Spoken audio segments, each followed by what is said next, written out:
네, 함께 봉독하신 출애굽기 5장 22절 말씀부터 6장 13절 말씀으로 나는 여호와 너희의 하나님이라, 나는 여호와 너희의 하나님이라 하는 제목으로 함께 말씀 살펴보고 기도의 제목을 찾고 함께 기도로 나아가기를 소망합니다.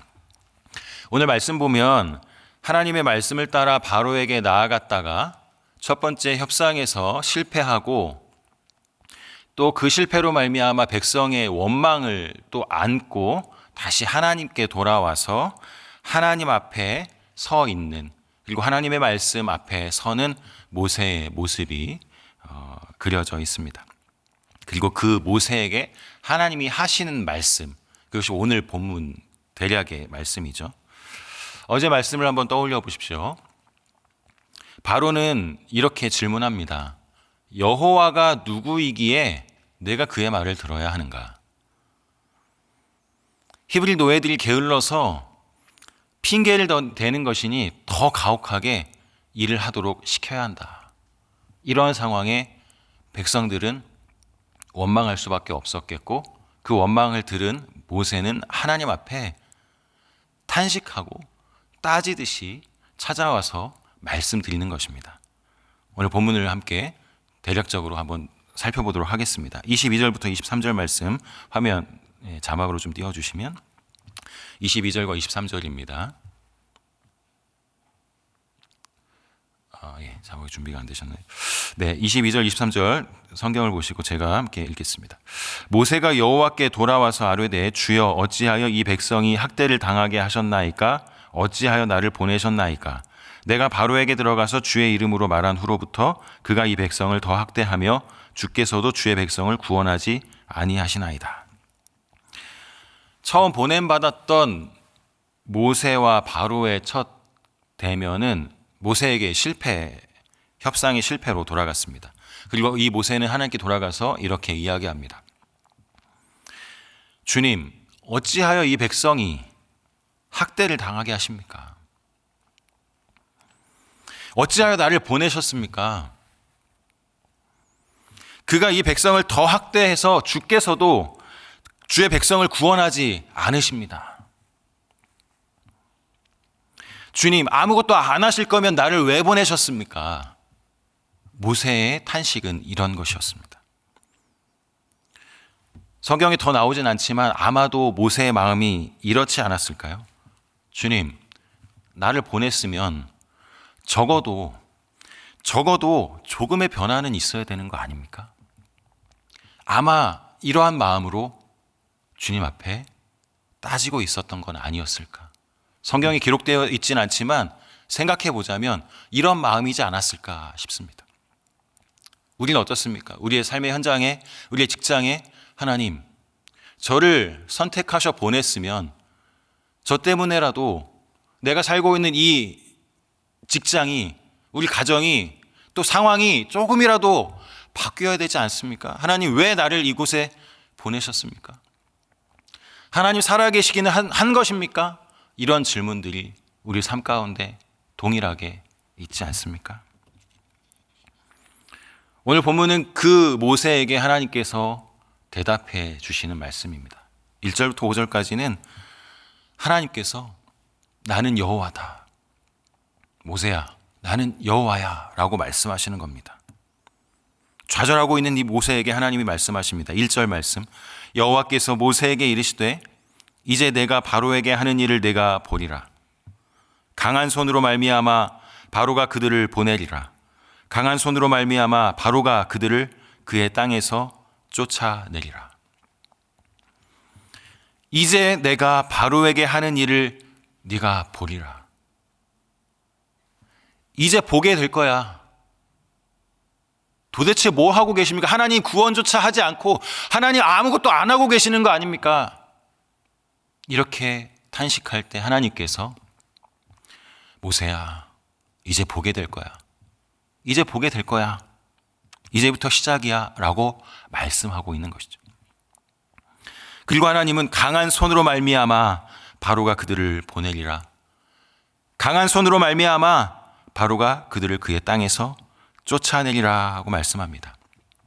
하나님의 강한 손으로 쫓아내게 될 것을, 강한 손으로 말미암아 하나님이 일하실 것을 두 번이나 하나님은 강조해서 말씀하십니다. 그리고 그것은 바로가 이스라엘을 내보내지 않고는 견디지 못하도록 하실 것이라고 하는 사실을 분명하게 말씀하시는 것입니다. 그리고 그 이스라엘의 결국은 어떻게 되었습니까? 출애굽기 11장 1절 말씀 한번 띄워주시면, 여호와께서 모세에게 이르시기를 내가 이제 한 가지 재앙을 바로와 애굽에 내린 후에야 그가 너희를 여기서 내보내리라. 그가 너희를 내보낼 때에는 여기서 반드시 다 쫓아내리니. 여기서 보내다, 쫓아내다, 내보낸다는 것을 의미해 주는데 출애굽기 11장 1절에 뭐라고 이야기합니까? 이제 한 가지 재앙을 더 내린 후에 너희가 나갈 거다. 그리고 출애굽기 12장 39절 말씀, 12장 39절 말씀 한번 띄워주시면, 그들이 애굽으로부터 가지고 나온 발교되지 못한 반죽으로 무교병을 구웠으니 이는 그들이 애굽에서 쫓겨남으로 지체할 수 없었음이며 아무 양식도 준비하지 못하였음이었더라. 결국에는 종국에는 이스라엘 백성들이 그 애굽에서 나오게 되었음을 기록해 주고 있습니다. 자, 그러면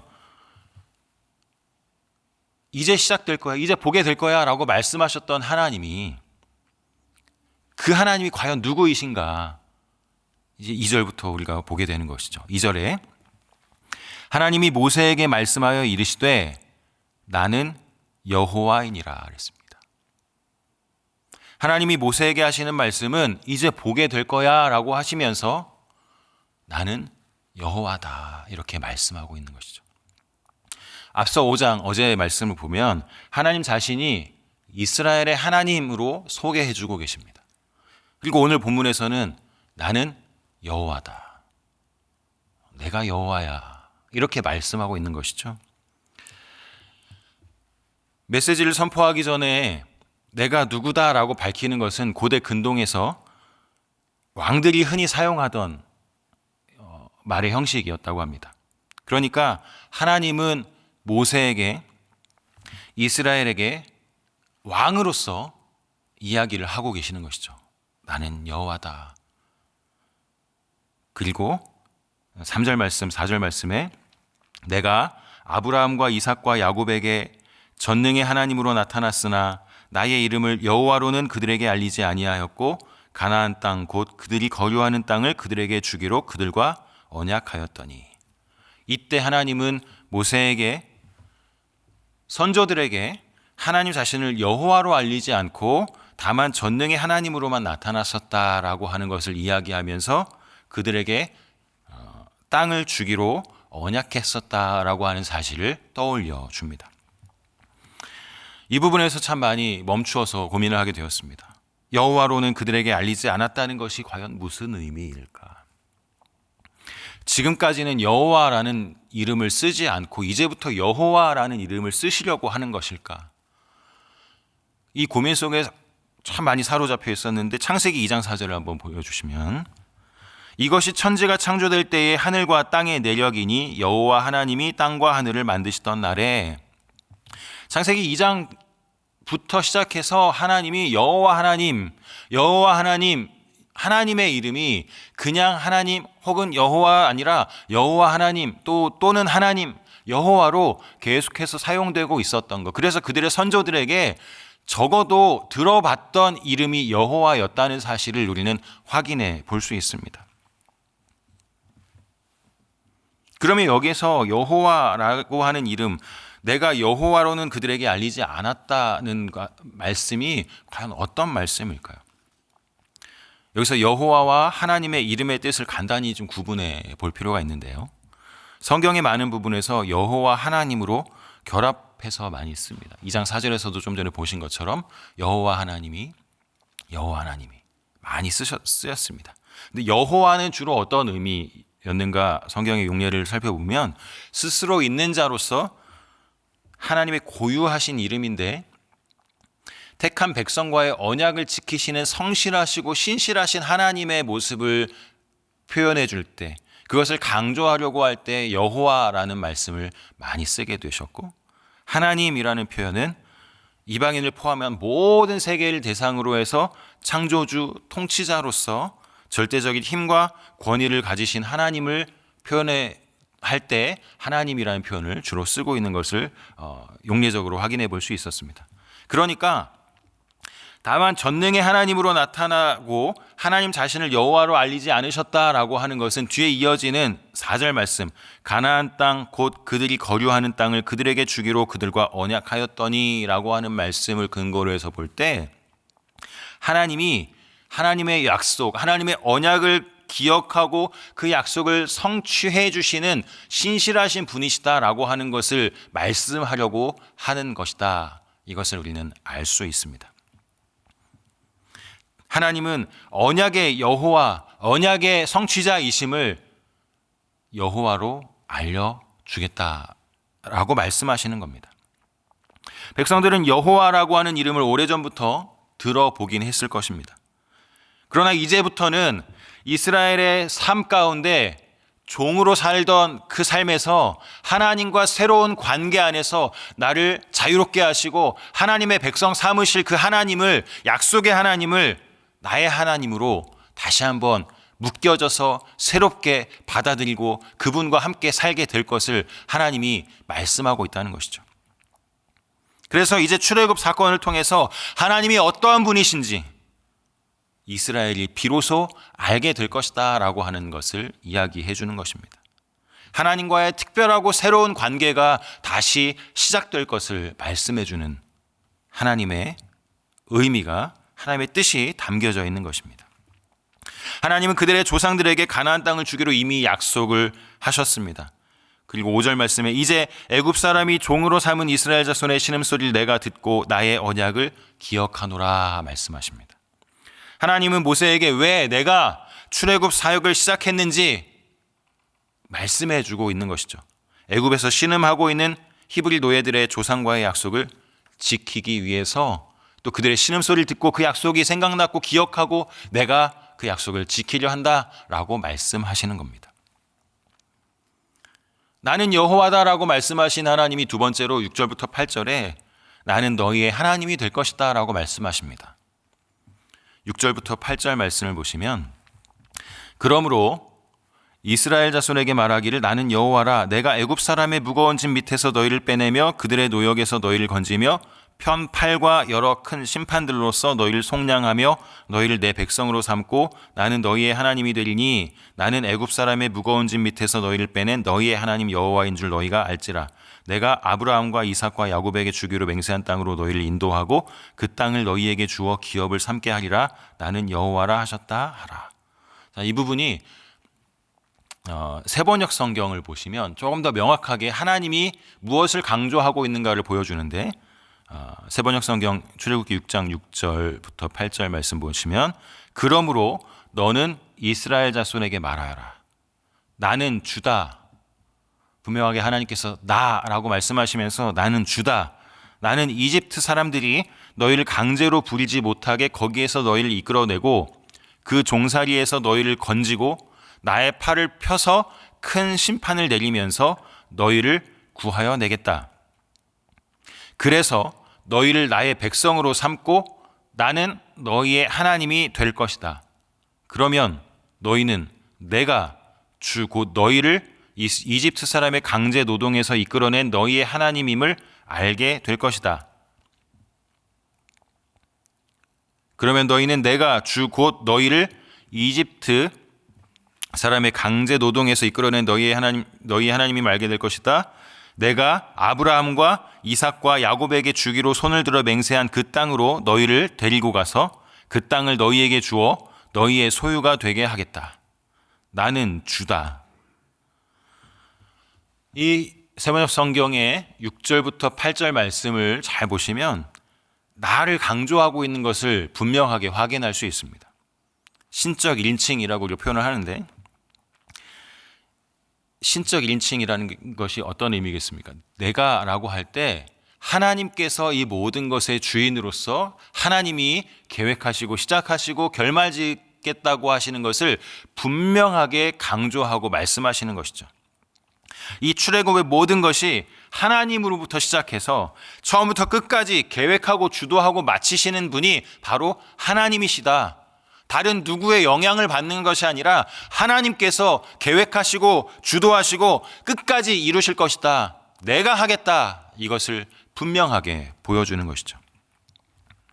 하나님은 이 압제와 억압과 속박에서 구원의 약속을 성취하심으로써 너희를 나의 백성이 되게 하고 나는 너희의 하나님이 될 것이다 라고 말씀하고 있는 것입니다. 하나님이 뭐라고 말씀하셨습니까? 나는 여호와다. 나는 너희의 하나님이 될 것이다. 내가 할 것이다. 내가 이룰 것이다 라고 말씀하는 것이죠. 내가 너희의 왕이다. 그러니까 하나님이 모세를 보내시는 것은 단순히 그들을 압제와 착취에서 해방시키는 것이 아니라 왕이신 하나님께서 내 백성을 위해 나를 내어주어 구원, 속량 이것을 완성하시는 것, 그것이 하나님이 모세를 보내시는 목적입니다.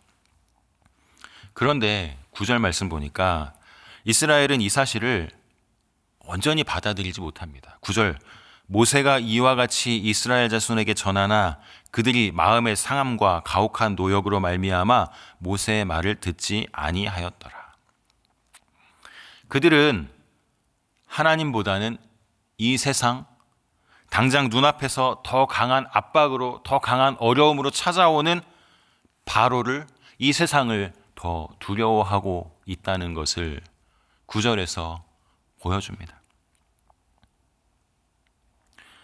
10절부터 13절 마지막 부분에서는 모세조차 하나님, 이스라엘 자손도 내 말을 듣지 않고 나는 입이 둔한데 더 이상 어떻게 갑니까? 우리 시작할 때 22절, 23절에서 하나님, 적어도 나를 보냈으면 일말의 변화라도 있어야 되는 거 아닙니까? 라고 하는 탄식을 하나님께 쏟아부었던 모세가 나는 여호와다. 내가 너희의 하나님이 될 거야. 이제 시작이야. 라고 말씀하시는 그분 앞에 모세의 말을 듣지 않는 이 백성들의 모습과 함께 더불어 하나님, 저 입이 둔합니다. 저 백성들도 내 말을 듣지 않는데 어떻게 또 갑니까? 하나님은 그것에 대해서 설득하거나 또 기다려주시지 않고 13절 말씀에 여호와께서 모세와 아론에게 말씀하사 그들로 이스라엘 자손과 애굽 왕 바로에게 명령을 전하고 이스라엘 자손을 애굽 땅에서 인도하여 내게 하시니라. 다시 가라. 다시 가라고 말씀하십니다.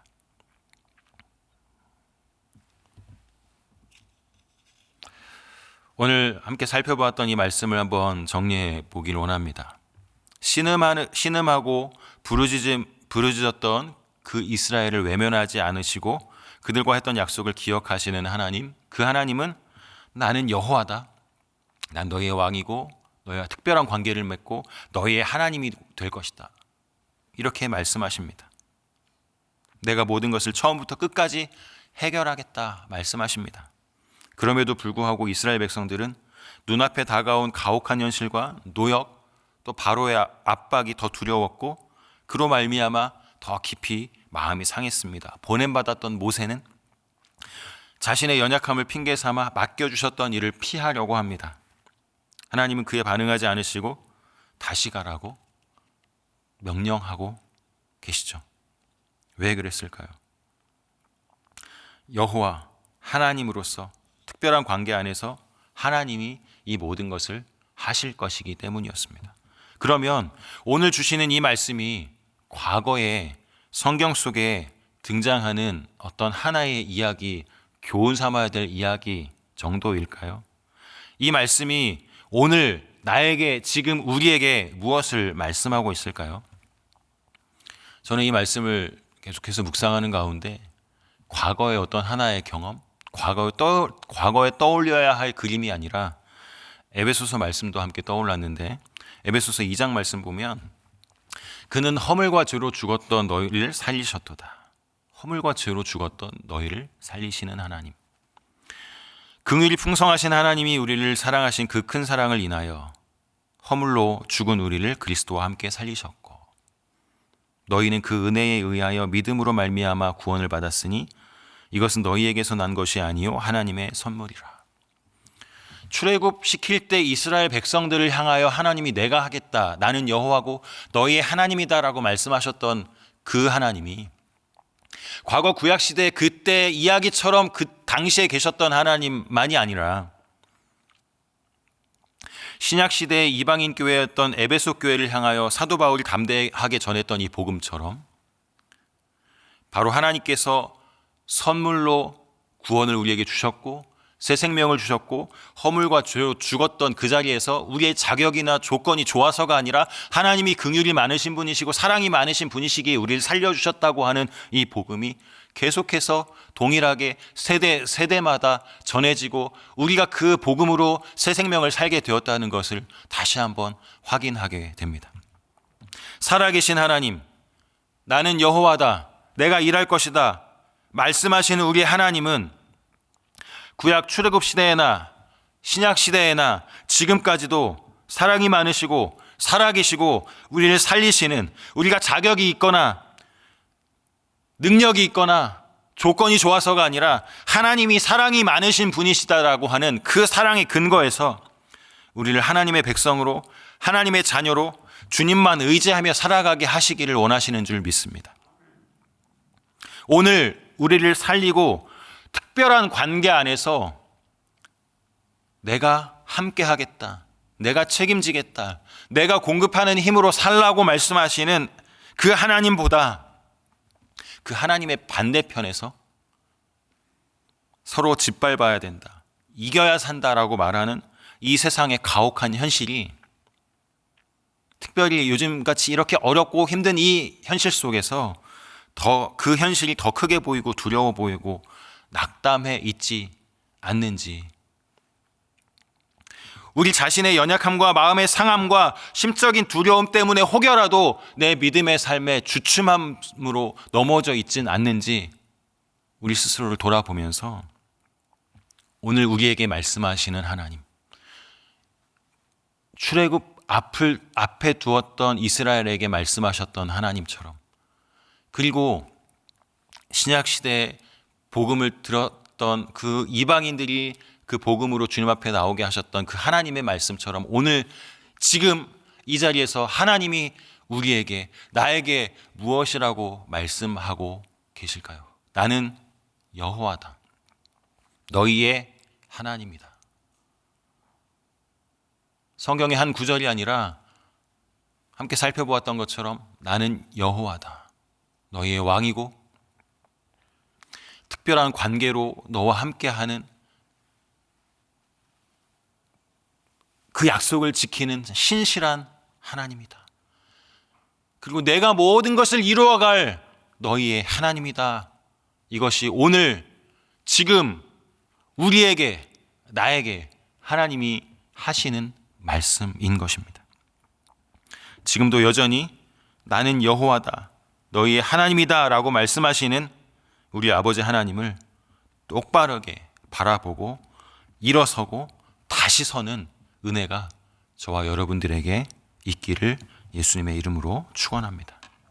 오늘 이 말씀 기억하시고, 하나님, 혹시 이 세상의 그 질서, 하나님을 무시하고 하나님 반대편에서 우리를 넘어뜨리려고 하는 이 세상의 질서 가운데 혹시 우리가 마음 상하고 넘어져 있지 않습니까? 그것 때문에 우리가 좌절하고 있지 않습니까? 혹시 우리 안에서 나는 더 이상 할 수 없어, 더 이상 나 일어설 수 없어 라고 하는 그런 마음으로 우리가 넘어져 있다면 주님께서 나는 여호와다, 너희의 하나님이다 라고 말씀하시는 그 음성 붙잡고 새롭게 일어서는 은혜를 기대하며 주님 앞에 기도로 나아가는 귀한 시간 되시길 축복합니다. 기도하겠습니다.